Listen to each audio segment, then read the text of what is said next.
name is Christian Chuku.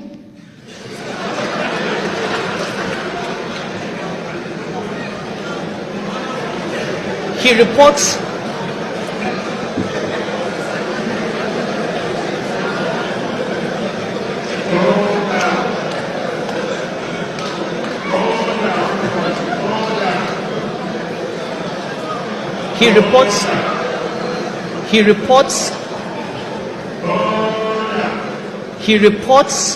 reports to a deputy governor.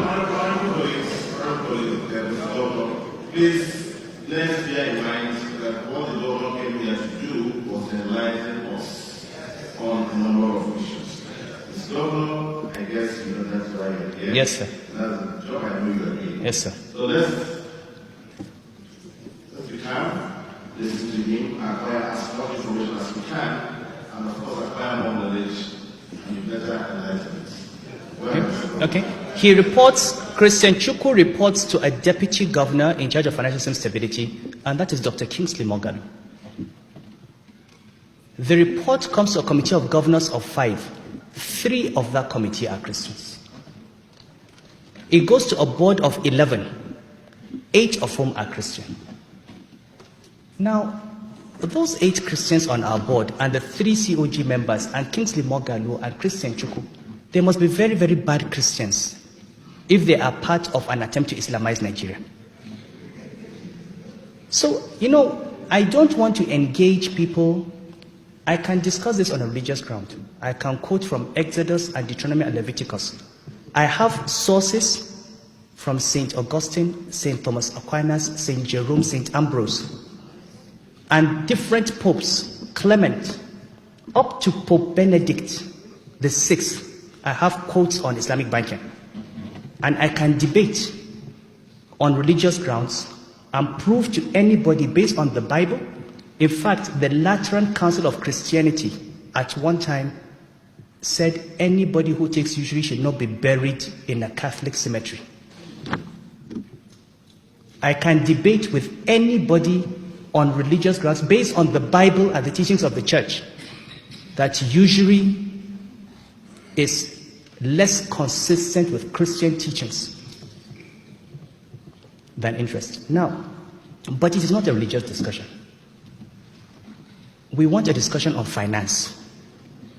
You have a $1 trillion business. People can go and have alternative products. Those who don't want to take interest or give interest can have access to banking services, whether it's for religious grounds or ethical considerations.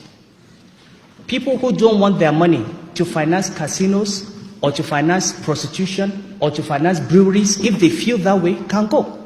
If you want to go to this bank, non-interest bank, you go. If you want to go to conventional bank, you go. Every financial system develops by bringing alternatives. The government of Japan is raising money through Islamic sukuk. The government of the United States has raised money through Islamic sukuk. At a time when the capital markets have dried up, the government of Malaysia 2 weeks ago issued a sukuk trying to raise $2 billion. In 6 days, they had $9 billion because there's so much money in the Middle East going into those products. The ICRC in Nigeria is working with the central bank and the DMO to develop products. We want to advise the finance minister to go and tap into those markets in Asia and bring in $4-5 billion to finance infrastructure in the country. So in terms of being a financial product that opens up the economy, good for financial inclusion, for a diversified funding base, that is a discussion we should be having. It's not about Islamization. The central bank is not a religious institution. It's a Nigerian institution. And you've seen Governor Charles Soludo was a Christian and a Catholic. But he did more to promote and establish guidelines for regulating Islamic banking than any governor before him. And all I'm doing is completing the work. Now, I think as leaders, we need on the one hand to be very sensitive to people, which means we need to explain as much as possible and clarify the position, and I will continue to explain. I will continue to clarify. But we cannot continue to apologize for doing our work. And we cannot continue with this conversation at that level. We've got to continue raising it to a higher level, because we want to get to a point where Nigerians are now saying, is it good for Nigeria or bad for Nigeria? Forget the sentiment. So I thought I would explain this. The law is there from 1991.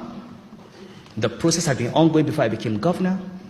We have tried to put finishing touches to it, and for all we are concerned as central bank, we are simply carrying out our responsibility of making sure that people do not open up a bank and take people's deposits and then have those deposits go down the drain. We have to regulate and license and supervise the institution. I do hope that I have addressed many of the issues, including some that have been tangential to it. I do hope, because I have the highest, like I said, I went to a Catholic school. The reason I have not come out to reply to bishops or to reply to cans is because I have to continue respecting religious authorities. I have indicated to them privately I am willing to meet any of them. I have actually asked to be invited to the Catholic Bishops' Council in July. I'm willing to go to Kano.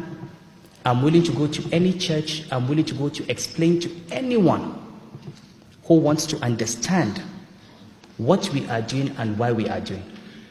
But I don't want this to be a religious conversation. I don't want it to be an emotional conversation.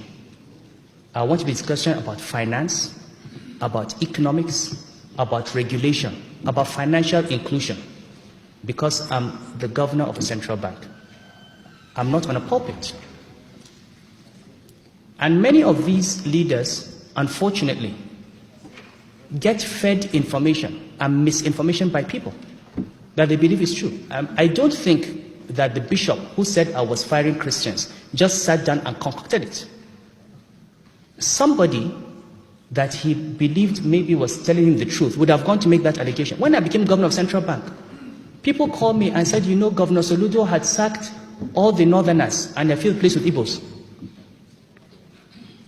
My deputy governors know. I asked for the list of directors. If anything, the Igbos were underrepresented under Governor Soludo at the senior level. But people believed it. People, senior people were calling me. Because somebody maybe who didn't get a promotion had gone around to tell them that it's because he's from the north. And this is, I think, what we need to guard against as leaders at mischief.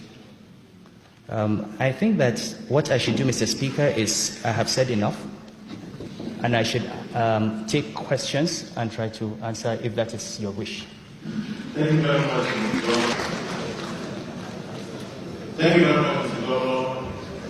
My deputy, you may do us messages.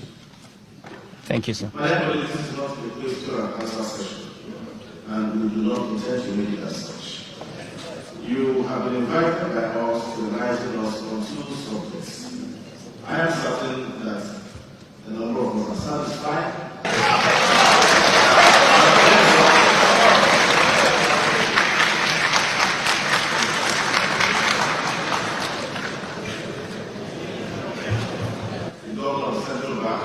Who we know has very good of the day, and therefore,